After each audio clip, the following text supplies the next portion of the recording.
안녕하세요. 손해방지단입니다. 오늘은 최근 뜨거운 이슈로 떠오른 이재명 대통령 관련 재판 연기 소식에 대해 자세히 전해드리겠습니다. 이미 알고 계신 분들도 많겠지만 이재명 대통령은 당선 이전 여러 사건에 연루돼 재판을 받고 있었는데요.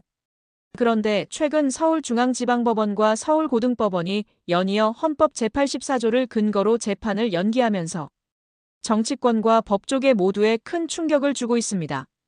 특히 대장동, 위례, 백현동, 성남FC 사건에 대한 공판이 모두 연기되면서 이번 조치가 향후 다른 재판에도 영향을 미칠 것으로 보입니다.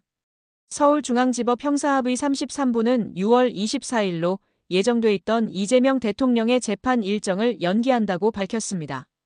함께 기소된 정진상 전 민주당 정무조정실장에 대해서는 기일을 분리해 7월 15일에 공판을 진행한다고 했는데요. 이처럼 대통령 관련 재판과 다른 피고인의 재판을 구분해서 진행하는 것도 상당히 이례적인 일입니다. 법원은 이 같은 결정을 내리며 헌법 제84조를 근거로 들었습니다.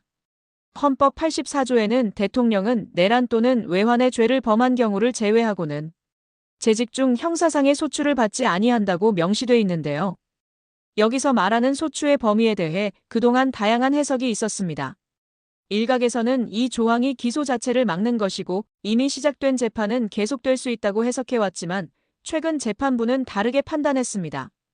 서울고등법원은 이재명 대통령의 공직선거법 위반 사건 파기환송심을 무기한 연기하면서 이 조항을 직접 적용했고 서울중앙지법도 같은 법리 해석에 따라 대장동 등 주요 사건 재판을 연기하게 된 것입니다.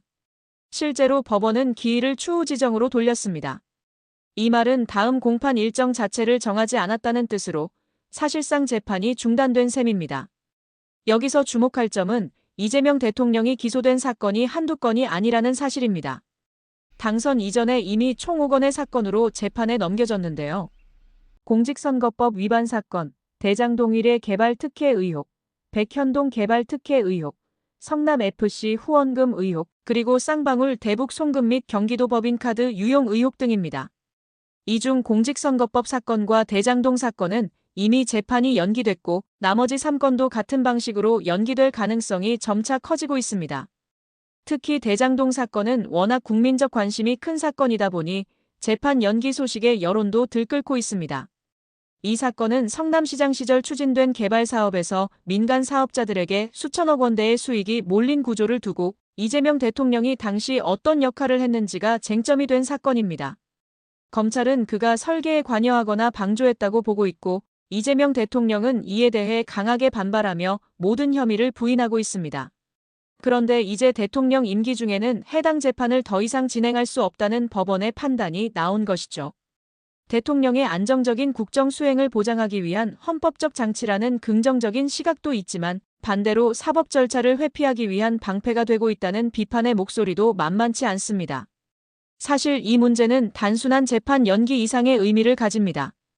향후 대통령의 형사 책임과 면책 특권을 어떻게 적용할지에 대한 기준이 될 수 있기 때문입니다.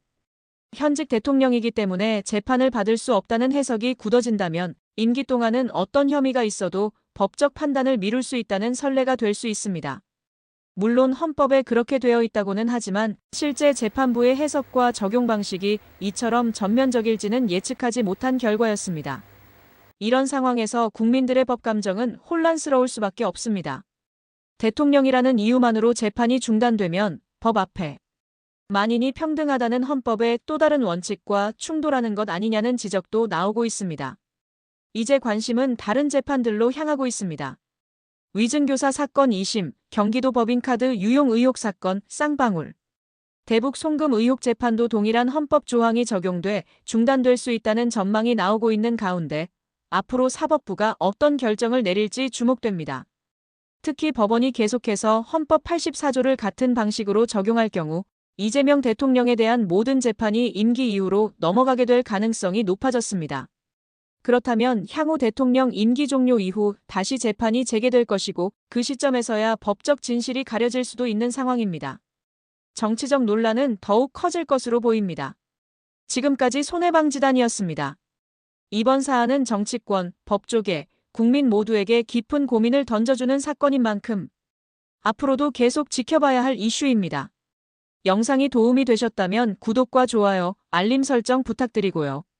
앞으로도 주요 사안을 빠르고 정확하게 전해드리겠습니다. 시청해주셔서 감사합니다.